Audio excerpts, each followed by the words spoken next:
In this video, I want to help you to heal your anxiety through your own awareness. A lot of people think that they have anxiety disorders and that they need to go to a doctor to get medication to fix their anxiety. And although that can work for some people, generally, this isn't really going to solve the root of the problem, right? That is, in my worldview, kind of extreme. And before you do any of that, I would recommend raising your consciousness so that you can see how you create your own anxiety, right? Anxiety is something that you create, right? And by actually looking at how you construct it, you can actually begin to let go of the various patterns that you are doing that create anxiety. That's what I'm going to be helping to show you, or that's what I'm going to be showing you in this video. And I want to just define what anxiety is before we get started, because this is just a clarifying thing to do. Anxiety is a feeling of uneasiness that arises when you are uncertain about and worried about the future, right? And basically what's kind of going on is that there's a sense of ungroundedness inside of us. It's like our nervous system is in a state of fight or flight, right? Or freeze. And basically we're like bracing ourselves for some kind of crash in the next moment. We think that the next moment is going to be bad and we're kind of afraid of it, and we're just kind of defending ourselves against it and trying to avoid certain things, rather than learning how to actually be more grounded in the present, be more grounded in our body, breathe deeper and more fully, right? And be actually conscious. So I want to give you a lot of practical things to actually do that are going to help you with your anxiety, right? And the first one is mindfulness meditation. Now, I'm sure if you've ever done any research on how to heal anxiety, this one has probably popped up a million times, right? But this isn't just like, I'm not going to give you like some corny advice of like, just sit there and meditate and then your anxiety will go away. Because the truth is that meditation is not really about creating a state of like anxiety-free, anxiety-free peace. If you've never done a lot of meditation in your life, it's going to be the opposite. Meditation is a way to bring out all of the shadow material that exists inside yourself, all the unconscious dynamics that exist inside yourself, so you can look at them and begin to actually let go of some of the things that you continuously do that are kind of just shooting you in the foot. Meditation, there's no bad meditation. Meditation is just about being conscious now. It's about observing yourself now, right? So it's not like I need to meditate to feel good, and if I'm not feeling good, it's a bad meditation, right? Whether you're anxious or upset or sad or happy or feeling bliss, the whole point of meditation is just to observe all of this phenomena, all these things happening. And another major point with meditation is being aware of your body, right? We actually spend a lot of time just disassociating from our bodies. Most people are god-awful at just sitting and feeling their body and being in it and not having it be tense and constricted. And when we're anxious, you'll notice that your body has a very physiological response. It actually tenses up, it like closes in certain areas, your gut can get clenched, your shoulders can raise, various things can happen, and we want to kind of push that feeling away and avoid it. So by getting more into your body through meditation, that initial impulse to run away and avoid can be seen more clearly, and you can actually really begin to let go of that unconscious impulse to avoid and run away, because anxiety isn't actually the thing that disturbs you, right? The feeling of anxiety is not the thing that disturbs you. What disturbs you is your avoidance to the feeling. It's that you feel something and you don't want to be feeling it and you want to push it away. There's some part of you that's anxious and you don't want that to exist. You want to eliminate it, you want to get rid of it, and it's that line of thought, that line of unconscious and subconscious behavior that makes it so unpleasant. If you can actually fully feel into your anxiety as it's coming up and not fight against your own feeling, right? It becomes far more pleasant.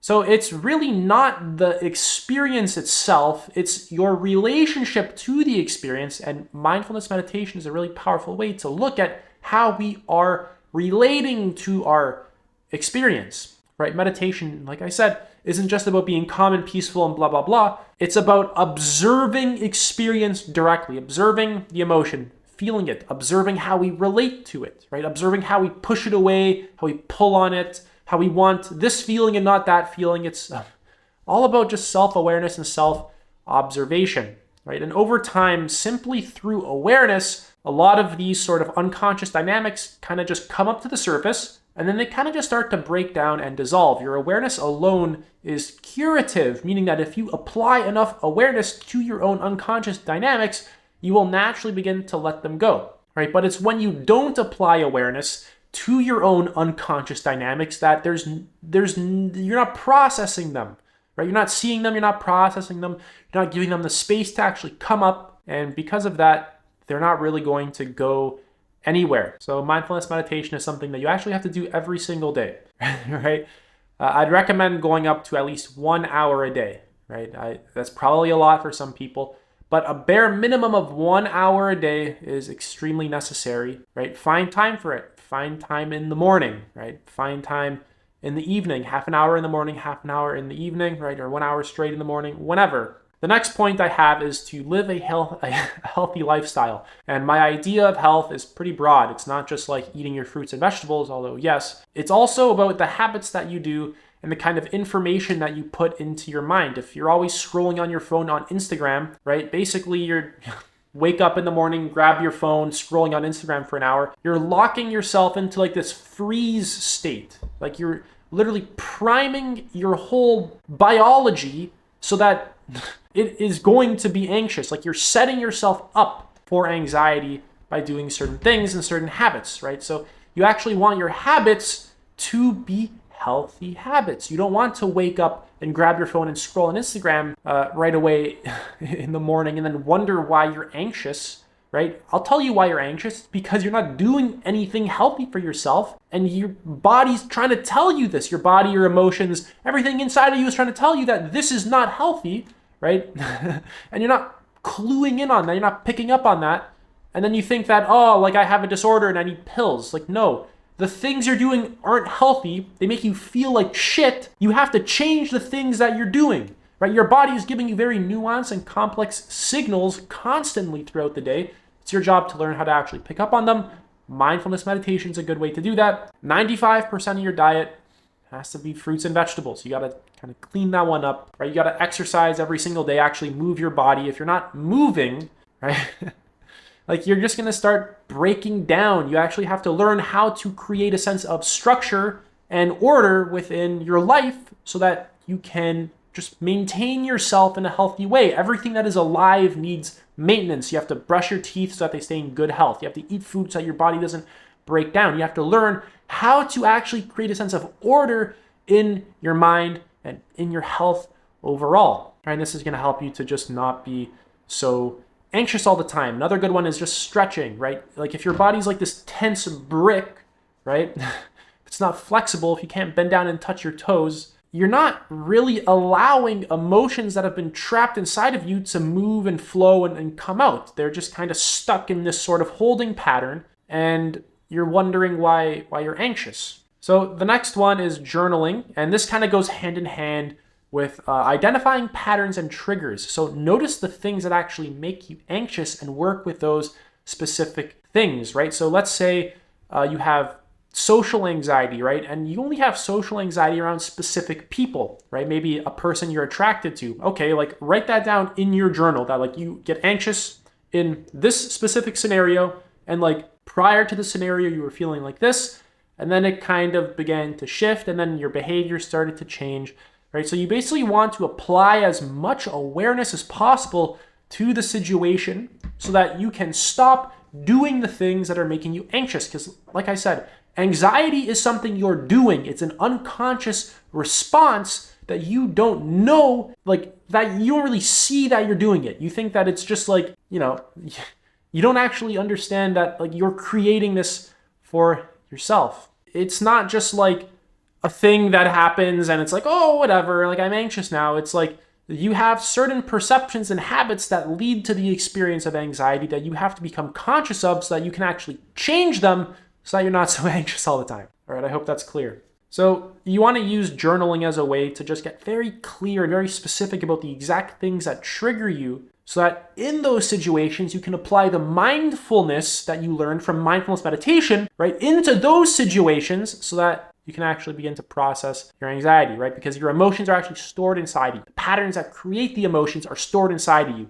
They need conscious processing and awareness in order to be released, so that you're not anxious all the time. So let's say you're anxious in real time, right? Don't run to your phone and distract yourself. Don't run to your computer and start looking up stuff and watching entertainment and eating a bunch of food, right? Don't do all the usual clear coping mechanisms to avoid the emotion. Sit down, eliminate distractions, just be in a room by yourself, put your phone in a drawer, turn off your computer. Just sit there and feel it. Right? If you're anxious in a social situation, right, relax your muscles, breathe deeply into your gut. Don't breathe shallow into here. Breathe nice and deep into your gut, and actually learn how to regulate your nervous system, right? Learn how to just sit in the present moment and not need to fix how you're feeling and rearrange everything to feel the way that you want to feel. Learn how to just regulate your actual emotions through your own consciousness, through your own breath, through watching yourself. Don't use life, don't use the external world to disassociate from yourself. Set up the external world so that you can get into connection with yourself. Okay, the next one is breathing techniques, right? A lot of the time we breathe very, very shallow into our upper chest region, and you just want to notice that. And you'll actually notice that when you're really anxious, you stop breathing, right? When certain things happen, you actually stop breathing, even just for a split second, right? And it's kind of things like this that keep us numb and are even signs of unconscious trauma, basically wounds, right? Especially if you stop breathing, that's a perfect sign that there's some sort of pain inside of you that you are avoiding. And you want to just breathe nice and deep into your gut, use your breath to ground you, and use your breath to help you to regulate your nervous system and process emotions and be able to stay grounded in the midst of an anxious feeling or, whatever, right? So you want to use your breath to actually help you, because it really will. Your breath is a powerful way to circulate the energy in your body, and you want to use it for that. Because, when you stop breathing, it stops circulating as much, your energy gets stuck, you can't really process what's going on as much, a bunch of things. Okay, the next one is social support. Right? You actually want to have friends, a therapist, or some kind of coach who can actually help you with this one-to-one, and they're not going to think that something is fundamentally wrong with you, and they can actually guide you through the experience. It can actually help you. You can actually feel a sense of support from them. Healing works very well, one-to-one with someone, or just even collectively with a group of people who are genuinely supportive. Right? We're a very social species, obviously. And using each other to, help each other grow and regulate is actually very healthy. I'm not talking about being dependent on someone to, feel good or to regulate yourself. I'm talking about using relationships consciously in order to grow and regulate and process things inside of you. The next one is just mind-body practices like yoga, tai chi, things like this. You want to get into your body, because an emotion is an energy that is inside of your body. Anxiety is an emotion. If you want to process it, you have to bring your awareness into your body. You have to feel the physical sensations that are existing inside of your body as you're thinking certain thoughts. Oh, I'm not going to have enough money this month. Or oh, this person thinks I'm a moron. Or oh, I made a fool of myself the other day. And what are they going to think about me? Or all these kinds of stuff. All these kinds of things. Whenever you have a thought, notice that there's a correlation between your thinking and a sensation in your body. And basically, the content of your thought doesn't really matter too much, right? What really matters is the sensation in your body. The thought that you're having is a byproduct of the stored energy that's inside of your body. So if you're having a lot of anxious thoughts, it's because there's a lot of anxiety and various fears that are unconsciously and subconsciously being repressed inside of you. And you need to be more conscious of your body, right, by feeling it, so that it can actually come out. All right, that's it for this video. I'm doing one-to-one coaching. You can book a free call with me, serious applicants only. Link is in the description. Take it easy.